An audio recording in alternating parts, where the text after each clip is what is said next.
And now to our breaking story. The Israeli military has said it struck a high-ranking Iranian commander in Tehran as the war entered its fourth day following US and Israeli strikes. The army statement confirmed the targeted hit but gave no further details on the commander's identity or casualties. And now joining us live in the studio, we have the guest David K. Johnson, who is an author and journalist from New York. And also joining us, we have Maddie Zweig, who is a geopolitical expert from Tel Aviv. Thank you so much both for joining us. First of all, to you, Maddie, why do you think that they would not have named this commander? Well, hello.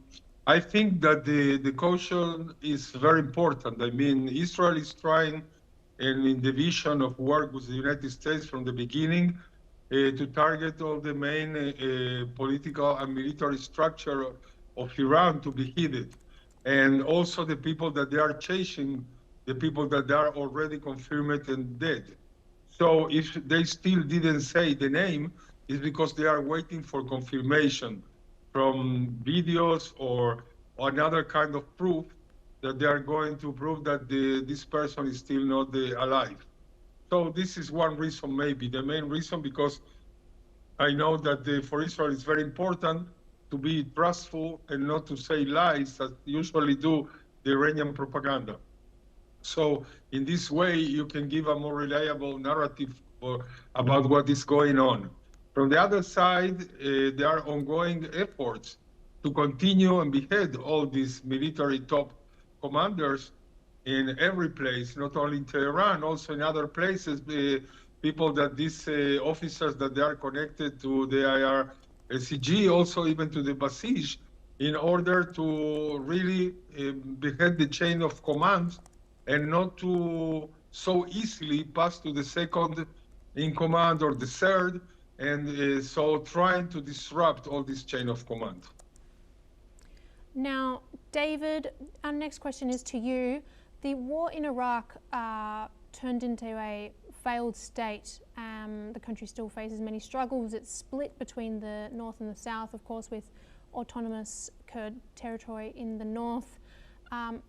In these strikes, Israel and the US have taken out a lot of leadership that was in place, of course, from the IRGC, the army, and other parts of the Iranian bureaucracy.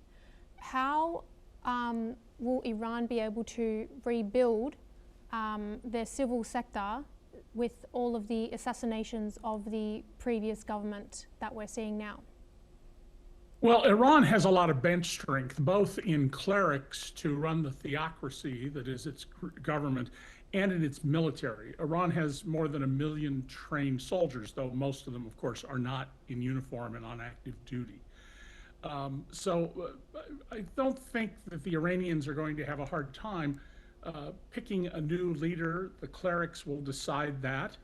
And often leaders come out of nowhere. I mean, in 1989, when the Soviet Union collapsed, no one would have predicted that Vladimir Putin would end up the new czar and dictator of the Russian Federation.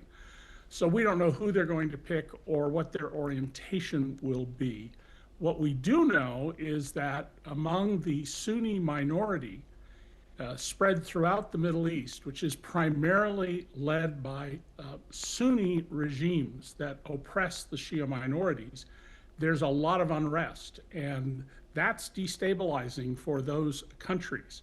So the trouble here is not going to be limited to Iran. It's going to spread and already has. We've seen big demonstrations in Pakistan, and we have limited news about some other unrest, but for sure the Shia minorities, the Shia minorities in the Sunni majority or Sunni ruled countries are taking this very badly.